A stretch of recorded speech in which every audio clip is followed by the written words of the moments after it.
पत्नी बोली करवा चौथ पर एक साड़ी दिलवाओ।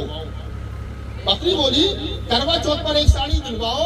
तो हमने कहा करवा चौथ के फायदे करना, 16 सोमवार का व्रत रखोगे तो अच्छा पति मिलेगा, अच्छा 32 का रखोगे तो फिर और अच्छा मिलेगा, और 64 का रखोगे तो फिर तो सबसे अच्छा मिलेगा। व्रत रखोगे तो गुटखा बीड़ी पान तंबाकू वाला मिलेगा पक्का, 32 वाला रखोगे तो दारू वाला भी मिलेगा, और 64 सोमवार का व्रत रखोगी तो फिर गुटखा बीड़ी पान तंबाकू सिगरेट चरस अफीम गांजा सारे नशा करने वाला, पढ़ा लिखा सूटिड बूटिड डॉक्टर अम्बेडकर जैसा।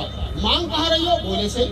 बेटा देसी घी की दुकान पे देसी घी मिलता है, और परचून की दुकान पे दारू की दुकान पे दारू। अच्छा पति चाहिए तो बाबा साहब को पढ़ो लिखो, इंजीनियर डॉक्टर बनो, बढ़िया पति मिलेगा। भोले से मांगने जाओगे तो फिर ऐसा ही मिलेगा जैसा मिल रहा है।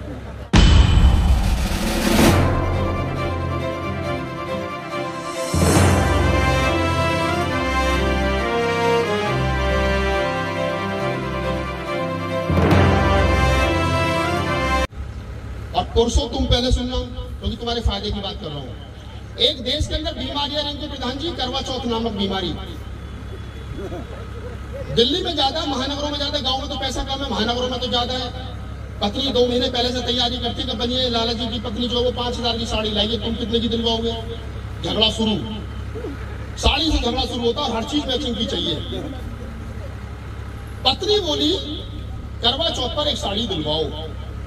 पत्नी बोली करवा चौथ पर एक साड़ी दिलवाओ। तो हमने कहा करवा चौथ के फायदे बतलाओ। महिलाएं सुने। अच्छा ये जितनी कुआरी लड़की बैठी है ना, हमारी बेटियां, मैं तो देखता हूँ प्रधान जी, कई बार मैं जब मैं दिल्ली में होता हूँ तो अपने आवास के सामने खड़ा हो जाता हूँ सुबह को, तो देखता हूँ लड़कियों के बाल धुले हुए, पैर में चप्पल नहीं, बिल्कुल नंगे पैर, बालों में से पानी गिरता हुआ, हाथ में पूजा की थाली लेकर के जा रही बेचारी कहाँ? मंदिर।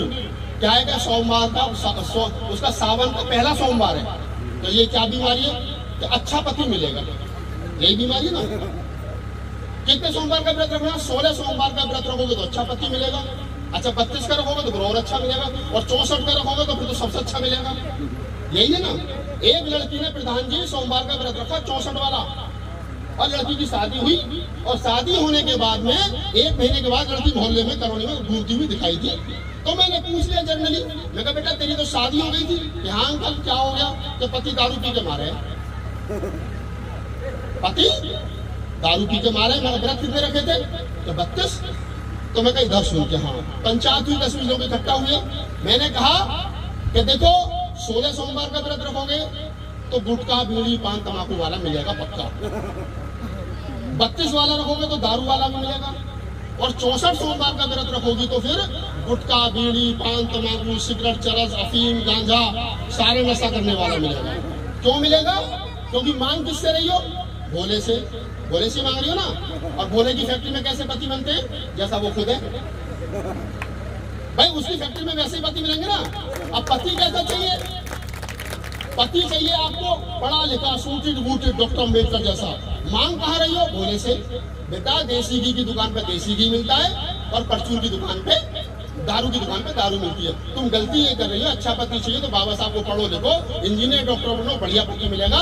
भोले से मांगने जाओगे तो फिर ऐसा ही मिलेगा जैसा मिल रहा है। ठीक है ना। आज के बाद कोई रखोगे व्रत पक्का। और अगर तुम्हें कोई दिक्कत हो तो मेरा कान पकड़ लेना। 33 करोड़ देवता मेरा कुछ नहीं बिगाड़ पाई आज तक। मेरा खुला चैलेंज है, मैं नेताओं को भी चैलेंज करता हूँ, तुम्हारे पास में सरकार है, मेरा कुछ बिगाड़ लो। और भाई सरकार से काम नहीं चलता हो तो नेताओं तुम्हारे पास में देवता 33 करोड़, इन्हें मेरे ऊपर छोड़ दो, यही मेरा कुछ बिगाड़ ले। ये भी मेरा कुछ नहीं बिगाड़ पाते। मेरे हाथ में अंगूठी नहीं, मेरे हाथ में धागा नहीं, पैर में धागा नहीं, मेरे घर में मंदिर नहीं, कुछ भी तो नहीं है भैया। लोगों को अंगूठी पे विश्वास, धागे पर विश्वास, पाजे पर विश्वास, पत्थर पर विश्वास, भगवान पर विश्वास, मंदिर पर विश्वास, खुद पर विश्वास नहीं है। जिस दिन तुम्हें खुद पर विश्वास हो जाएगा उस दिन किसी पर विश्वास करने की जरूरत नहीं, मेरी गारंटी है। और यही अम्बेडकर बात है। 1-2.5 मिनट की कविता सुन लीजिए, शादीशुदा औरतें सुने जो करवा चौथ का व्रत रखती हैं। कि पत्नी बोली करवा चौथ पर एक साड़ी दिलवाओ। तो हमने कहा करवा चौथ के फायदे बतलाओ। तो पत्नी बोली उम्र पिया एक व्रत में 1 बरस बढ़ जाएगी, और मौत तुम्हारे कभी नहीं नजदीक आएगी। तो हम तो पढ़े लिखे थे। हमने कहा अगर पति पत्नी का जो जीवन है वो 40 साल का है भारत में, अगर पत्नी लगातार 40 साल तक व्रत रही तो मेरी तो पक्का 40 साल बढ़ गई ना, और पति की 40 साल घट गई। अब कविता का मजा लो यहाँ से। कि पत्नी बोली करवा चौथ पर एक साड़ी दिलवाओ, तो हमने कहा करवा चौथ के फायदे बतलाओ। तो पत्नी बोली उम्र पिया एक व्रत में 1 वर्ष बढ़ जाएगी, मौत तुम्हारे कभी नहीं नजदीक आएगी। तो मैंने कहा प्राण प्रिय ऐसा अनर्थ मत कीजिए, ये करवा चौथ का व्रत अभी तोड़ दीजिए। मैंने कहा प्राण प्रिय ऐसा अनर्थ मत कीजिए, ये करवा चौथ का व्रत अभी तोड़ दीजिए, क्योंकि तुम्हारे व्रत रहने से मेरी उम्र 40 वर्ष बढ़ जाएगी। पगली में तो 100 वर्ष तक जीऊंगा, तो 60 महीने बढ़ जाएगी। बजाओ ताली जहां। पगली मैं तो 100 वर्ष तक जीऊंगा, तू 60 महीने बढ़ जाएगी। वो 40 वर्ष मैं किसके सहारे जीऊंगा, किसके हाथ की चाय और कॉफी पीऊंगा। चाय की चाहत जब मुझे भाभी के घर तक ले जाएगी, तो भाभी फिर मुझे रड़वा कह करके चिढ़ाएगी। भाभी फिर मुझे रड़वा कह करके चिढ़ाएगी। ऐसे कानों को मैं कैसे सह पाऊंगा, और ज्यादा कुछ कहूंगा तो भतीजों से पिट जाऊंगा। मेरा एक काम कीजिए, पहले मेरे 40 वर्षों का इंतजाम कीजिए, और ऐसा नहीं कर सकती हो तो छोड़ दीजिए, और ये करवा चौथ का व्रत अभी तोड़ दीजिए, अभी तोड़ दीजिए, अभी तोड़ दीजिए। बहुत बहुत धन्यवाद। कि ना झूठे रिश्ते रखते हैं, ना झूठी शान रखते हैं, दीवाने भीम के हैं हम, अलग पहचान रखते हैं। और महिलाओं, तुम्हारे लिए एक बात कह रहा हूँ कि कभी खामोश बैठोगी। तुम देखती हो ना, राहुल नागपाल टीवी पर आ गया, राहुल नागपाल मोबाइल में आ गया, लाइव सुना रहा हूँ तुमको। कि कभी खामोश बैठोगी, कभी कुछ गुनगुनाओगी, मैं उतना याद आऊंगा मुझे जितना बुलाओगी। मैं तुम्हारा हूँ, बेटा हूँ, भाई हूँ, जो भी हूँ, मैं तुम्हारे लिए लड़ता हूँ, उनके लिए लड़ता हूँ। और ये उन्होंने कहा कि एक शेर सुना दीजिए, अंत में सुना देता हूँ कि हम में और उनमें पहचान क्या है जिनसे हमारा झगड़ा है प्रधान जी, कि हम नीली निक्कर वाले हैं। हमारा, मैं तो कहता हूँ ना कि राहुल नागपाल जब पैदा हुआ था तो माँ का घाघरा नीला था। जब मेरा जन्म हुआ था ना, तो मेरी माँ ने पेटीकोट नीला पे ही पैदा हुआ, तो वही जगह बुलंद से दिल्ली रहता हूँ 25 साल से। तो मैंने कहा कि जब मैं पैदा हुआ था तो मेरी माँ का घाघरा नीला था, जब स्कूल जाना शुरू किया तो हाफ पैंट नीला था, जब पहली बार किसी संगठन के सदस्य बने समता सैनिक दल तो उसका झंडा नीला था, और जब पहली बार वोट डाला तो उस पार्टी का रंग नीला था। जब मरेंगे कफन नीला होगा, नीले के साथ गद्दारी नहीं करेंगे। इस रंग को बचाने के, मान सम्मान को बचाने की लड़ाई ताउम्र लड़ते रहेंगे। तब कहता हूँ कि हम नीली निक्कर वाले हैं, वो खाकी निक्कर वाले हैं। खाकी निक्कर वाले समझ गए? आजकल पैंट आ गई उनके पास उधार की। कि हम नीली निक्कर वाले हैं, वो खाकी निक्कर वाले हैं। और अगली पंक्ति आपको ठग से लगे तो सूचित करें कि हम नीली निक्कर वाले हैं, वो खाकी निक्कर वाले हैं। हम बाबा साहब के बेटे हैं, वो बाबा साहब के साले हैं। ये रिश्ता है। बाबा साहब की पत्नी ब्राह्मण थी, तो हम लड़के वाले, वो लड़की वाले हैं। आपने मुझे सुना, इसके लिए बहुत बहुत आभार, धन्यवाद। लंबा समय होता तो मैं और बहुत सारी बातचीत करता, लेकिन फिर भी मैं तमन्ना में तमन्ना कौन सुनना चाह रहा, कोई नहीं सुनना चाह रहा। अच्छा चलिए, एक ही पुस्तक सुनाता हूँ तमन्ना में तमन्ना का। ये मेरे जीवन की ऐसी कविता है जो मेरा पीछा नहीं छोड़ती, मैं चाह करके भी। बाबा साहब डॉक्टर अम्बेडकर, मैं एक बार एक कवि सम्मेलन से गुजर रहा था, तो हमारे साथी कुमार भाई ने मुझसे कहा कि राहुल नागपाल, इस देश के अंदर सबसे ज्यादा रोड है, कॉलेज है, यूनिवर्सिटी बाबा साहब के नाम पर, और क्या तमन्ना है तुम लोगों की। तो बस मैंने मस्ती में यूं ही कहा कि क्या तमन्ना है। मैंने कहा कि बाबा साहब के बेटे बेटियों की क्या तमन्ना। वो 4 पंक्ति 4 मिशन कि तमन्नाओं में तमन्ना अभी एक और बाकी है।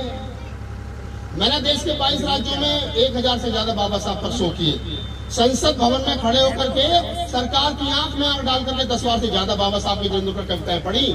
मुझे हल्के में मत लेना, मैं बहुत वीआईपी आदमी। तो प्रधान जी ने कहा कि भाई साहब 1 घंटे के लिए आ जाओ, तो मैं आ गया। लेकिन मेरा समाज है, यहाँ ना कोई बड़ा ना मैं छोटा, मैं आपका बेटा हूँ, आप मेरे परिवार है। ये सुनिए कि तमन्नाओं में तमन्ना अभी एक और बाकी है, ये फोटो भीम की नोटों पे अभी आनी बाकी है। ताली बजाओ यहाँ।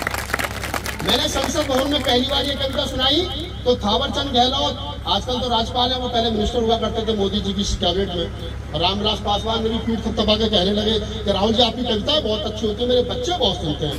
मैं कहा मोदी जी के डर से झूठ बोलो, तुम भी सुनते हो चुप चुप के। ऐसा कौन आदमी तो मुझे नहीं सुनता है? एक वो मैं हरियाणा में सुना रहा था, करनाल में, तो हमारा छोटा भाई है परवीन, उसने गाना गाया था उधम सिंह का भैंसू छोरा में चमार का। वो होटल में लड़ने लगा मुझसे, भैया अगर बाबा साहब की फोटो नोटों पर छपी तो मुन्नी के कोठों पर लुटाए जाएंगे, शीला के गानों पर लुटाई जाएगी, बाबा साहब की तो बेइज्जती होगी। तो मैंने कहा तू पागल है। बोले क्यों? मैं कहा अगर बाबा साहब की फोटो नोटों पर छपी और मुन्नी के गानों पर शीला की जवानी पर लुटाई गई मुन्नी नाच नाच के थक जाएगी, घुंघरू खोलेगी, नीचे से नोट उठाएगी और बाबा साहब को देखेगी और आंखों में आंसू ला करके फिर कहेगी कि हे नारी के मुक्तिदाता आने में इतनी देर क्यों लगा दी। उसके बाद मुन्नी कभी घुंघरू नहीं बांधेगी, मुन्नी आजाद हो जाएगी।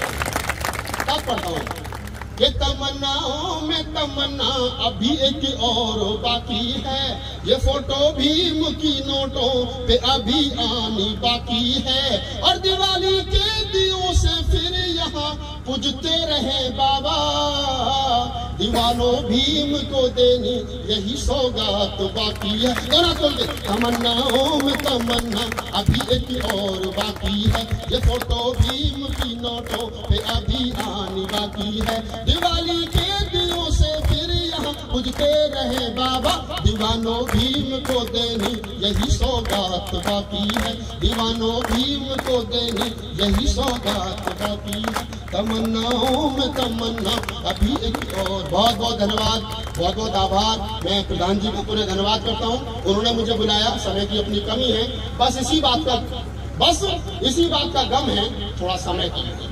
मिलेंगे कभी तो फिर लंबी बातचीत करेंगे। बहुत बहुत धन्यवाद। हमारे